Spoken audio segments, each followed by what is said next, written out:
The evening air carried a gentle warmth as Michael, Big Shaq, Owusu paused outside Amara, his fingers lingering momentarily on the understated brass plaque beside the entrance. 3 months had passed since he'd quietly acquired this upscale establishment, a decision born not from vanity but vision. He deliberately maintained his distance from day-to-day operations, working through his management team to implement changes while preserving the restaurant's existing reputation. Tonight, however, was different. Tonight, he would experience Amara as any other patron might. Michael smoothed down his designer hoodie, casual by this restaurant's standards, yet worth more than some server's monthly wages, a contradiction that often invited assumptions about his belonging in spaces like this. Success in music and smart investments had built his empire, but no amount of wealth could shield him from the momentary evaluations that followed him into certain establishments. He had learned to navigate these waters with practiced grace, his responses calibrated through years of similar encounters. "Time to see what we've really created here," he murmured to himself, pulling open the heavy wooden door. Inside, Amara breathed with subdued elegance. White tablecloths captured the warm glow of ambient lighting, while carefully curated African art pieces lined the walls, a subtle signature of ownership that most patrons interpreted merely as exotic decoration. The restaurant hummed with the gentle percussion of silverware against fine china and the muted symphony of conversations conducted at respectful volumes. Julian Mercer, a waiter who carried himself with the affected sophistication of someone who believed service was beneath him, noticed Michael's entrance immediately. His eyes performed the familiar calculation, taking in the hoodie, the jeans, the sneakers, before dismissing their actual quality in favor of their category. Something shifted in his posture as he leaned toward Alexis, another server arranging wine glasses behind the host stand. "Great," Julian whispered, not bothering to mask his disdain. "Table 7's going to be all demands and no tip. Watch." Alexis glanced toward Michael, her expression more measured. "You shouldn't assume." 5 years in fine dining," Julian interrupted, straightening his tie with practiced precision. "I know the type." What Julian couldn't possibly know was that Michael had spent the morning reviewing Amara's financial reports, approving raises for the kitchen staff, and finalizing plans for a community apprenticeship program. The type he presumed to recognize was, in reality, the silent architect of his employment. Michael observed the exchange without reaction, his awareness of such prejudgments long integrated into his emotional armor. He had encountered this particular form of exclusion too many times to count. Spaces designed to welcome wealth while maintaining invisible barriers against those who acquired it in ways deemed unconventional by established power structures. Julian approached with a smile that performed courtesy without delivering it. "Good evening, sir," he said, inserting a pause before adding, "Do you have a reservation?" The slight hesitation communicated volumes about his expectations. "Henderson, table for 1," Michael replied calmly, using the alias he'd entered in the reservation system. The name belonged to his late mentor, a restaurant owner who'd given Michael his first job washing dishes at 16, and whose belief in creating opportunity rather than hoarding privilege had shaped Michael's business philosophy. Surprise flickered across Julian's face as he consulted the tablet. "Ah, yes. This way, please." Michael noted how Julian led him past several prime empty tables by the windows, instead directing him toward a table near the kitchen doors, where a conversation would be repeatedly interrupted by staff movements. It was a subtle relegation, one that customers rarely recognized as intentional, but that sent a clear message about perceived status and belonging. Across the restaurant, Sophia Chun, the general manager Michael had hired based on her exceptional reputation, noticed the seating arrangement from her position near the bar. Her brow furrowed slightly, but she maintained her professional composure, continuing her conversation with a wine distributor while keeping one eye on the developing situation. Michael settled into his chair, observing how Julian's attentiveness dimmed compared to his interactions with other diners. The water glass remained empty longer. The breadbasket arrived with noticeably less ceremony, and Julian's descriptions of the specials became perfunctory rather than the enthusiastic presentations offered at neighboring tables. "And what will you be having this evening?" Julian asked, his tone suggesting limited patience for deliberation. "I'll start with the roasted beet salad," Michael said, followed by the braised short rib. He paused, then added with quiet authority, "And I'd appreciate your sommelier's recommendation for a pairing." Julian's expression tightened almost imperceptibly. "Our sommelier is currently assisting other guests. Perhaps I could suggest our house red." The dismissal was clear. No need to waste the wine expert's time on someone presumed incapable of appreciating the difference.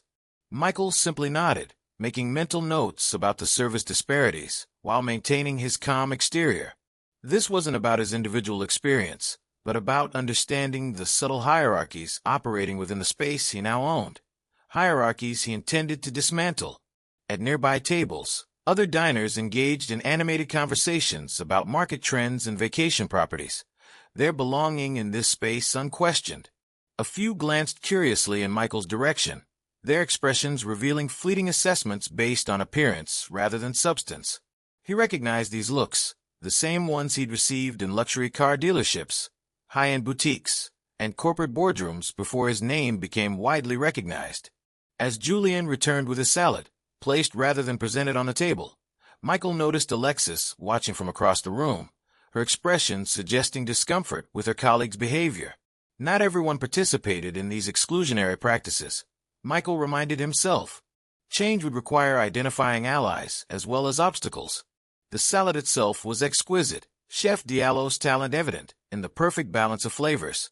Michael had hired him specifically for his innovative approach to traditional techniques, and this dish confirmed that decision. Whatever deficiencies existed in Amara's service culture, the culinary vision remained impeccable. As the evening progressed, Michael observed the patterns of interaction throughout the restaurant. Which tables received Julian's genuine attention, which were treated as merely transactional. The disparities were subtle enough to escape conscious notice by most patrons, but significant enough to shape fundamental experiences of welcome and belonging. Sophia continued to monitor the situation from a distance, her professional training preventing any direct intervention that might embarrass a guest. Michael appreciated her discretion, another confirmation that his hiring decisions had been sound even as other aspects of the restaurant's culture required attention. The moment of revelation approached with his coffee order, when Julian's continued dismissiveness finally drew the attention of a senior server who recognized Michael from industry events.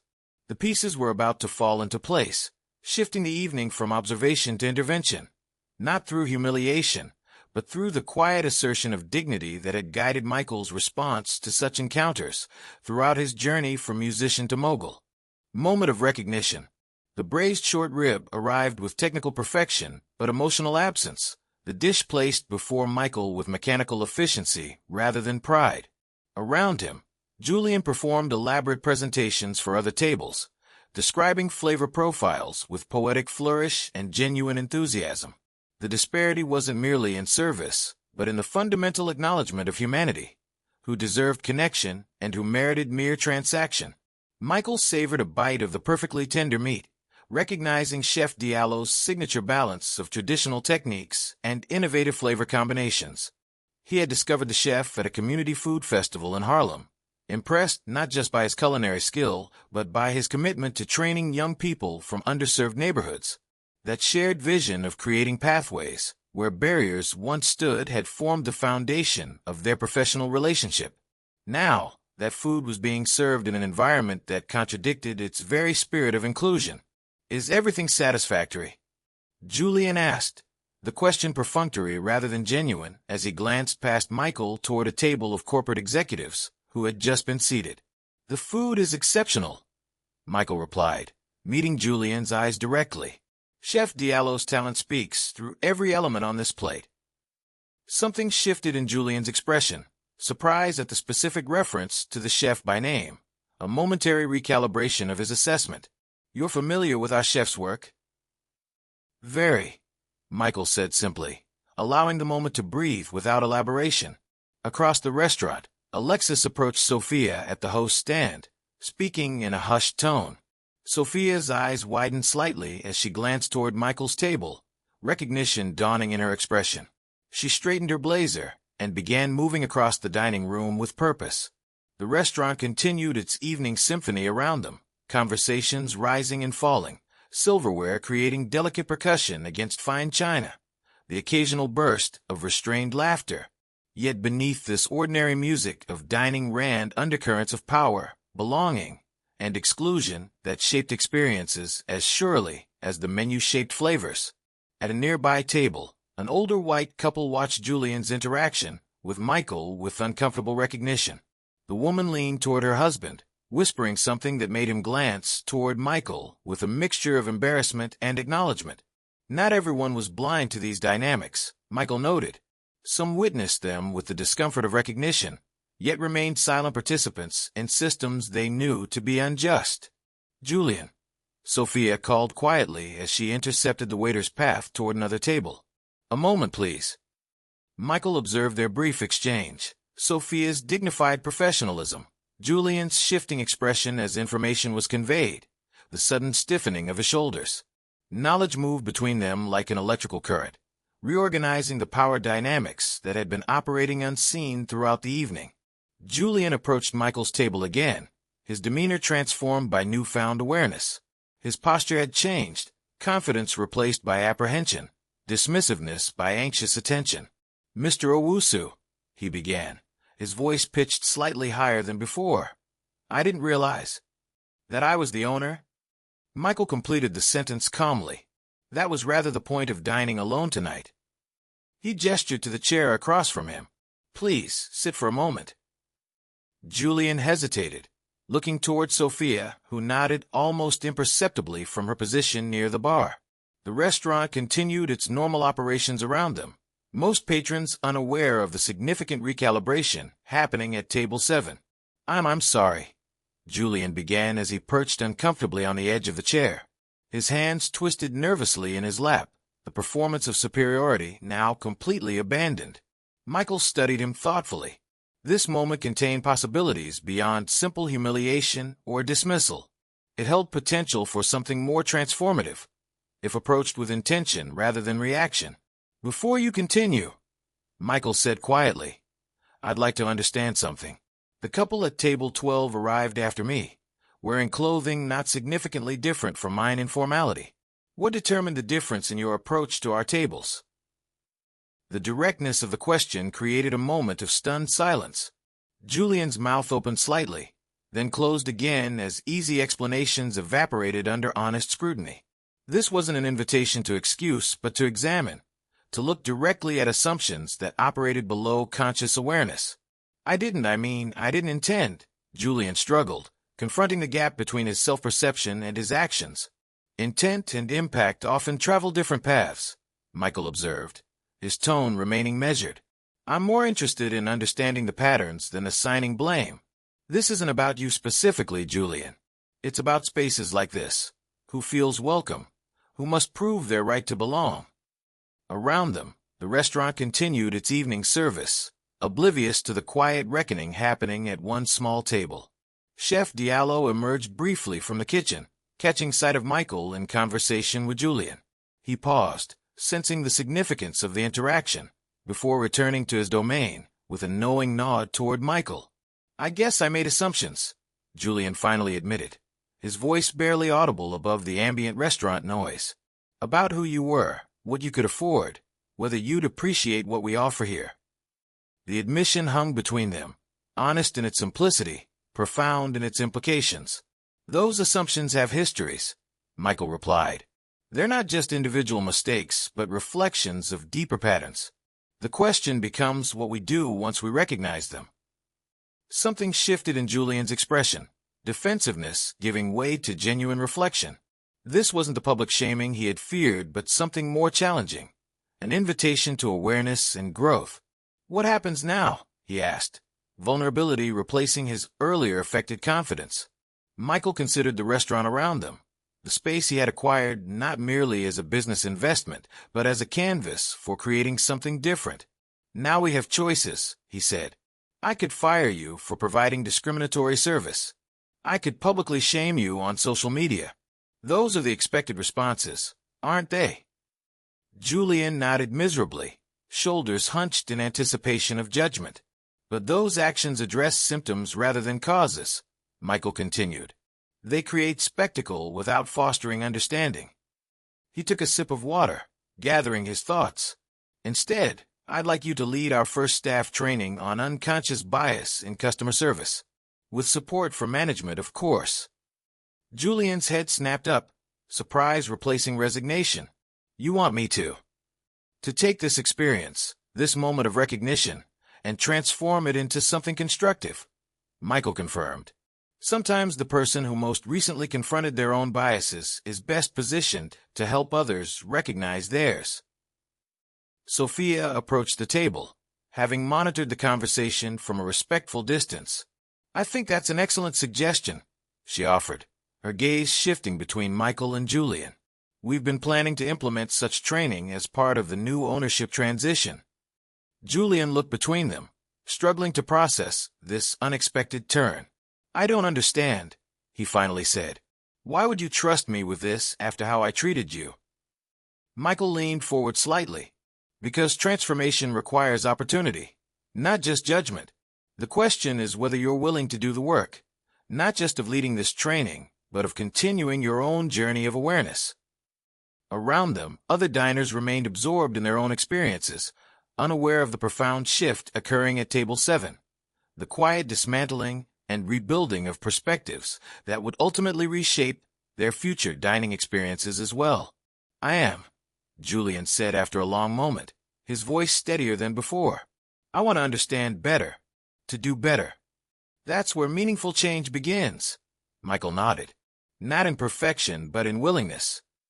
He glanced around the restaurant, at the diverse kitchen staff visible through the service doors, at the predominantly white clientele, at the African art displayed as decoration rather than cultural heritage. Amara means grace in my grandmother's language. I chose to keep the restaurant's name because it represents what I hope to create here, a space of genuine welcome rather than conditional acceptance. Sophia's expression reflected appreciation of this vision, one she had embraced when accepting the position of general manager under the new ownership. We have work to do, she acknowledged, but tonight has clarified exactly where we need to focus. As their conversation continued, something subtle shifted in the restaurant's atmosphere. At nearby tables, guests who had observed portions of the interaction began their own quiet discussions, reconsidering perhaps their own unexamined assumptions. The older couple who had noticed Julian's earlier behavior caught Michael's eye, offering small nods of acknowledgement and respect. This was how change happened, Michael reflected. Not always through dramatic confrontation, but sometimes through these quiet moments of truth-telling and accountability. The path forward wouldn't be simple or linear, but tonight it revealed both the challenges and the possibilities with newfound clarity. Chef Diallo emerged from the kitchen again, approaching the table with measured steps. His presence completed the circle of this moment, the creator of the food that had brought them together, now joining the conversation about creating a space worthy of his artistry, a space where dignity wasn't determined by appearance or assumptions. The four of them, owner, chef, manager, and server, formed an unlikely coalition in that moment, each bringing different perspectives to the shared vision of transformation. Around them, Amara continued serving meals, unaware that it was being quietly reborn. The weeks following that pivotal evening at Amara unfolded with purposeful intention rather than reactionary haste. Michael had seen too many moments of potential transformation squandered through quick fixes and surface-level changes. Real evolution required patience, sustained attention, and a willingness to examine the foundations upon which assumptions were built. He understood that Julian's behavior hadn't emerged from a vacuum, but from deeply embedded cultural narratives about worth, belonging, and who deserved to occupy spaces of privilege.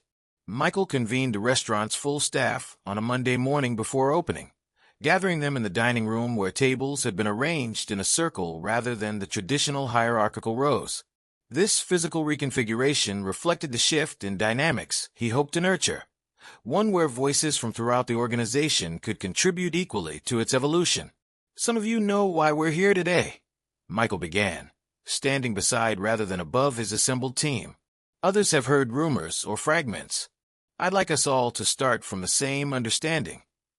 The staff exchanged glances, servers, line cooks, dishwashers, hosts, and management all brought together in unprecedented fashion. Julian sat with shoulders slightly hunched, uncertainty still evident in his posture, despite the 2 conversations he'd had with Sophia and Michael since that evening. Change wasn't instantaneous, Michael knew. It arrived in increments, through continued commitment to becoming rather than performative declarations of having become. I dined here anonymously 2 weeks ago, Michael continued, and experienced service that reflected assumptions about my belonging based on appearance rather than reality. Julian and I have had honest conversations about that experience, and together with Sophia and Chef Diallo, we've begun developing a vision for what Amara can truly become. Murmurs rippled through the assembled staff. Alexis caught Julian's eye with an expression that balanced acknowledgement with support, recognition of missteps paired with belief in potential growth. This delicate balance, Michael noted, was exactly what they needed to cultivate throughout the organization. Accountability without abandonment, challenge without shame. But this moment isn't about a single interaction, Michael clarified. It's about recognizing patterns that shape experiences, often below the level of conscious awareness. It's about creating a space where dignity isn't something that must be proven, but is assumed as fundamental to every person who enters. Chef Diallo stepped forward, his tall frame commanding natural respect. When Michael first approached me about joining Amara, we talked about food as more than sustenance, as culture, as memory, as inheritance, he explained. But that vision can't be realized if the environment contradicts the spirit of what we create in the kitchen. The wisdom in this observation landed visibly among the staff. Several nodded, particularly the kitchen team, who had witnessed the disconnect between their culinary philosophy and the dynamics of the dining room. Julian rose slowly, his voice steadier than it had been during that first confrontation, but still carrying the vulnerability of someone stepping into unfamiliar territory. I've spent the past 2 weeks examining how I interact with guests, he admitted. Not just that night, but patterns across months and years. It's been uncomfortable, but necessary. Michael watched the impact of this confession ripple through the room, how Julian's willingness to acknowledge his journey created permission for others to consider their own. This was how transformation spread, not through force, but through courageous example. With Michael and Sophia's support, Julian continued, I've been researching unconscious bias training specifically adapted for restaurant settings. Not generic corporate programs, but approaches that address the unique dynamics of hospitality environments. Sophia nodded encouragingly. Julian has insights from the service perspective that I couldn't provide from management. His involvement makes this initiative more authentic and potentially more effective. That's where I'd like us to begin, Michael confirmed. Not with punitive measures or performative declarations, but with honest exploration of how we can create something different. Something that honors both the excellence of our culinary offerings and the dignity of every person who enters our doors. Danica, a server who had remained quiet until now, raised her hand hesitantly. I appreciate the intention, she began, but I've seen these kinds of initiatives before. They generate discussion but not lasting change. How will this be different? Her question hung in the air, valid in its skepticism. Too often, moments of potential transformation dissolved into temporary language shifts without altering fundamental dynamics. Michael recognized the concern beneath her question, the weariness that came from witnessing good intentions repeatedly fail to manifest as sustained change. A fair question, Michael acknowledged. The difference begins with accountability, not just individual but structural. He gestured toward a document that Sophia began distributing. This outlines specific metrics we'll track, from guest satisfaction surveys disaggregated by demographic information to anonymous feedback mechanisms for staff to report concerns without fear of retaliation. Chef Diallo added, it also includes changes to our hiring and promotion practices to ensure that opportunity isn't determined by reminds managers of themselves. But most importantly, Sophia continued, it includes regular community conversations like this one, where we collectively assess our progress and recalibrate our approach based on lived experience rather than abstract ideals. Danica studied the document, her expression shifting from skepticism to cautious interest. "This is comprehensive," she acknowledged. "Because meaningful change requires systems, not just sentiments," Michael explained. "It requires ongoing commitment rather than one-time declarations." He paused, looking around the circle at the assembled team. "And it requires all of us, bringing our full humanity to this process." The conversation expanded outward from there, kitchen staff sharing experiences of being treated as invisible despite creating the very reason guests came to Amara. Hosts describing the subtle calculus of who received prime tables, management acknowledging blind spots in their oversight. What began as a response to a specific incident transformed into a deeper examination of the restaurant's culture and practices. Through it all, Michael guided rather than dictated, creating space for voices that had previously gone unheard. He recognized that his role wasn't to impose solutions, but to nurture the conditions where collective wisdom could emerge. True leadership, his mentor Henderson had taught him, was about amplification rather than dominance. As the meeting concluded, Michael noticed something shift in the room's energy. A tentative hope replacing resigned acceptance, engagement replacing detachment. Change wouldn't happen overnight, but the foundation was being laid with intention and care. "We'll reconvene weekly for the next month," Sophia announced as staff prepared to begin their pre-service routines, each session building on insights from the previous one. Julian approached Michael as the group dispersed. "I've been thinking about something you said that night," he began, his voice quieter but more grounded than before. "About spaces like this, who feels welcome, who must prove their right to belong."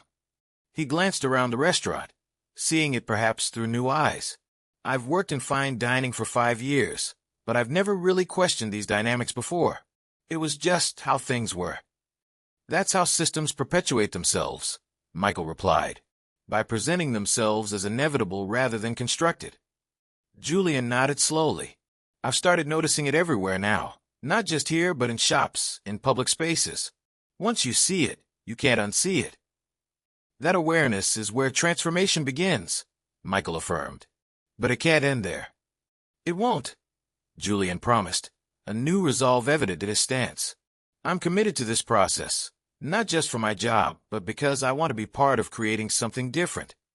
As the staff dispersed to their stations, Michael remained in the dining room, contemplating the space that had once belonged to Henderson.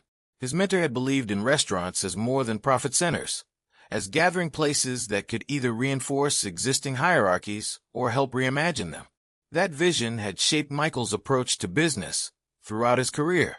Chef Diallo joined him, surveying the room with similar reflection. "Food has always been political," he observed.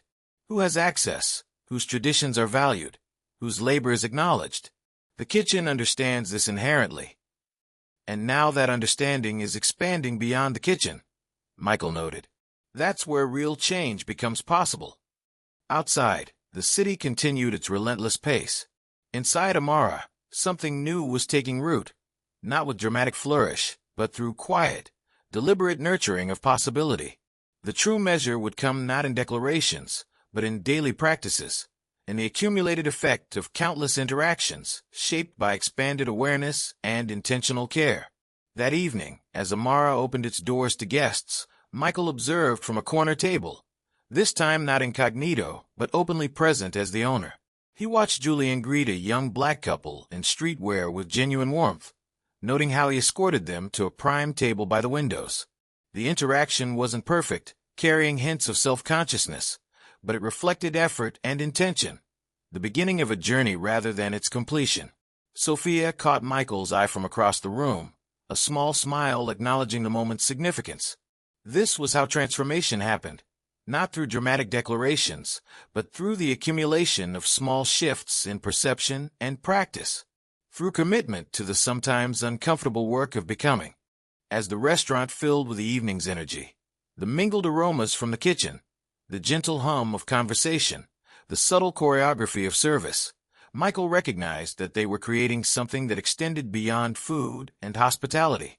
They were crafting a template for how spaces could honor both excellence and equity, how belonging could be redefined through collective intention. The path ahead wouldn't be linear or without setbacks.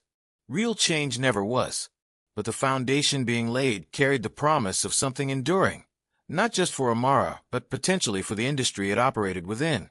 Change rippled outward from points of disruption, from moments when established patterns were questioned rather than accepted, from spaces where dignity was recognized as universal rather than earned. As Michael raised his glass in silent acknowledgement of this beginning, he knew that the true story of Amara was just starting to unfold, written not by him alone, but by the collective wisdom of all who brought their full humanity to its realization. 6 months passed, 6 months of weekly conversations, uncomfortable realizations, moments of resistance, and profound breakthroughs.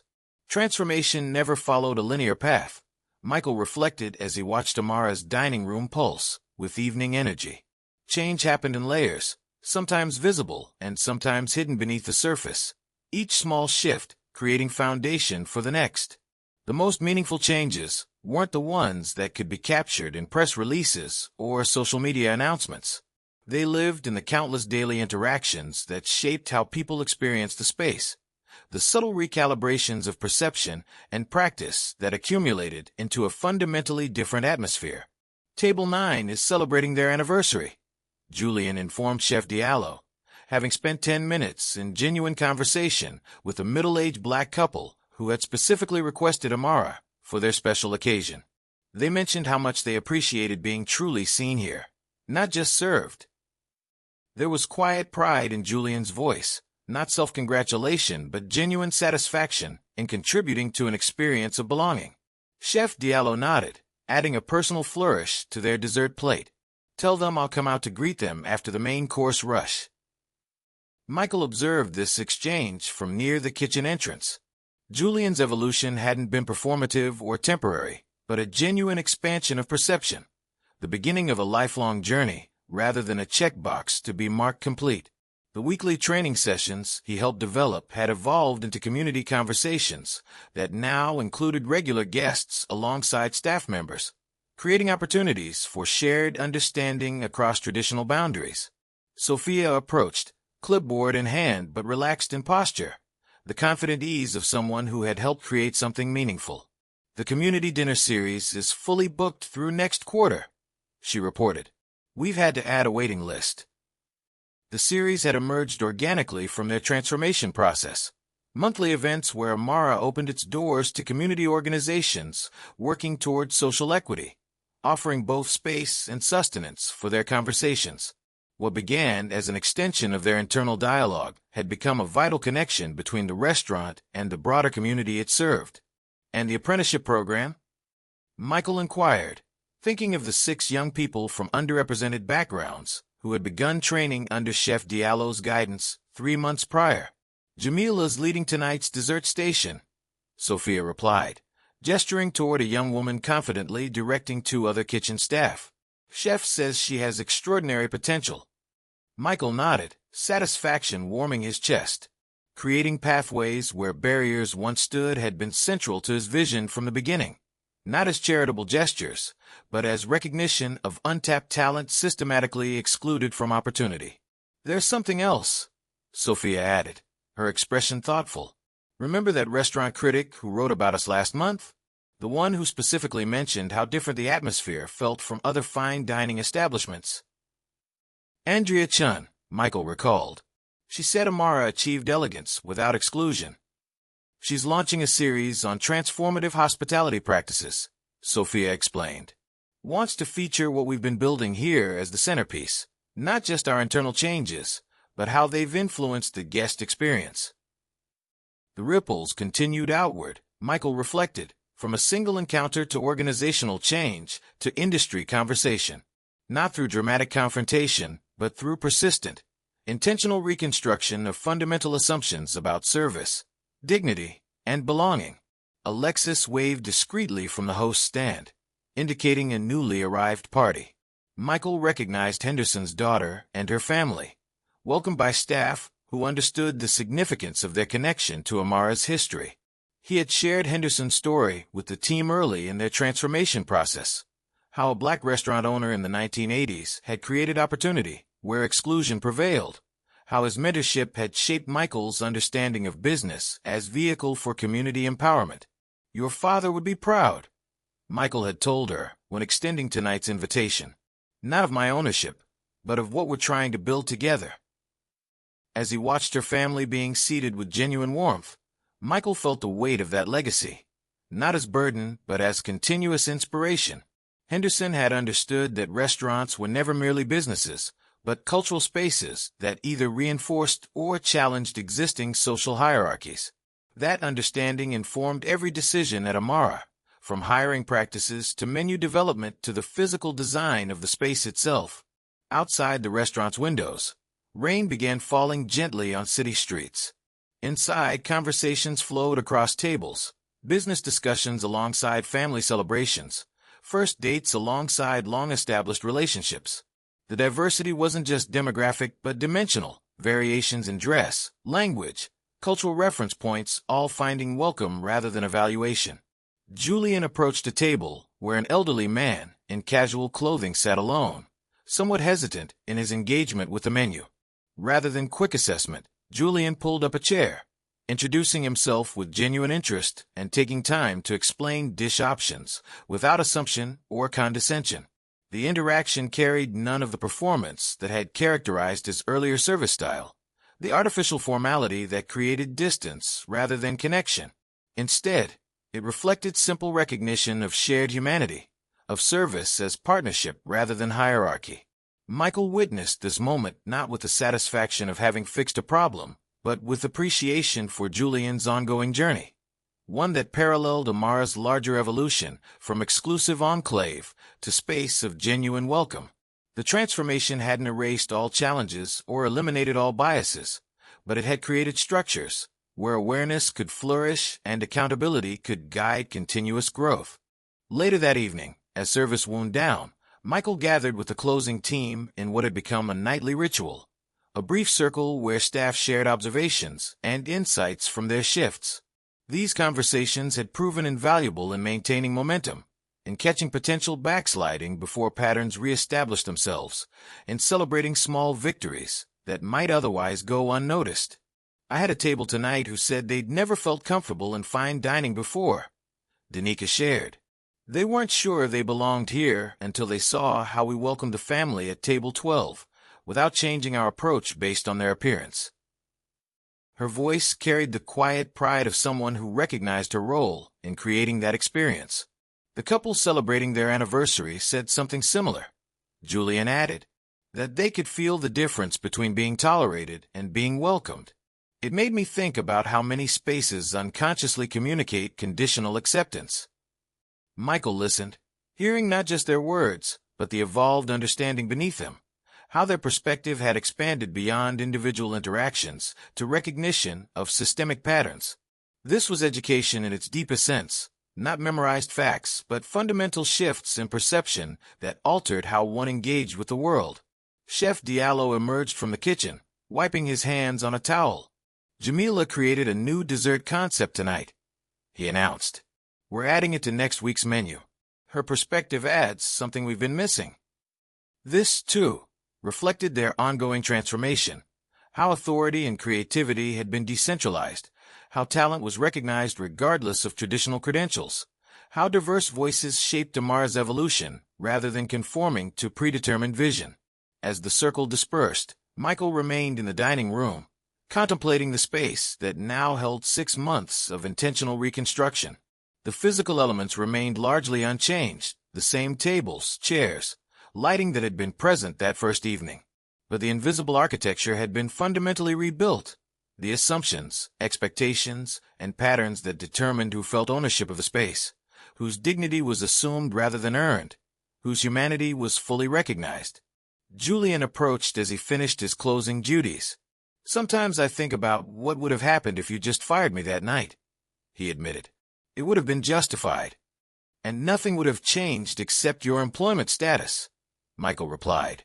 "The patterns would have continued, just enacted by someone else." Julian nodded thoughtfully. I'm grateful you saw potential for something different, for something better. He glanced around the restaurant. Not just in me, but in what this place could become. Henderson taught me that transformation requires both accountability and opportunity, Michael explained. One without the other creates either punishment without growth or platitudes without substance.